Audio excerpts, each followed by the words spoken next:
अजिंक्य Maharashtra news, एका सामान्य माणसाची अनोखी सुरुवात. संपादक संतोषजी लांडे.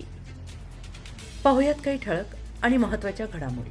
मैत्रीण ग्रुपचा खेड तालुक्यात स्तुत्य उपक्रम. आपली शाळा आपली जिल्हा परिषद शाळा या उपक्रमाला प्रतिसाद देत मैत्रीण ग्रुप खेड तालुका वतीनं जिल्हा परिषद प्राथमिक शाळा भिसांबा ठाकरवाडी तसेच जिल्हा परिषद प्राथमिक शाळा कोय विद्यार्थ्यांना मोफत स्कूल बॅग, बॉटल, वही, पेन, पेन्सिल, कलर वाटप, झाड वाटप करण्यात आले.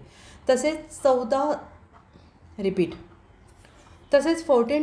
ट्री संस्थेच्या वतीने प्रत्येकी एक झाड वाटप करण्यात आले. यावेळी खेड तालुक्याचे लोकप्रिय आमदार बाबाजी शेठ काळे यांच्या सौभाग्यवती सौ वैशालीताई बाबाजी काळे, 14 ट्री संस्थेचे अनंत तायडे साहेब, तालुका महिला अध्यक्षा उर्मिलाताई सांडभोर, मैत्री ग्रुप अध्यक्षा सपनाताई राठोड, उपाध्यक्षा डॉक्टर वंदनाताई शेवाळे, वैभव राळे उपस्थित होते. मैत्रीण ग्रुप आणि दानशूर व्यक्तींचे जिल्हा परिषद प्राथमिक शाळा भिसांबा ठाकरवाडी तसेच जिल्हा परिषद प्राथमिक शाळा कोय आणि ग्रामस्थ यांच्याकडून सगळ्यांचे मनापासून आभार मानले. अजिंक्य महाराष्ट्र न्यूज सोबत प्रतिनिधी निलेश आंद्रे, खेड, पुणे.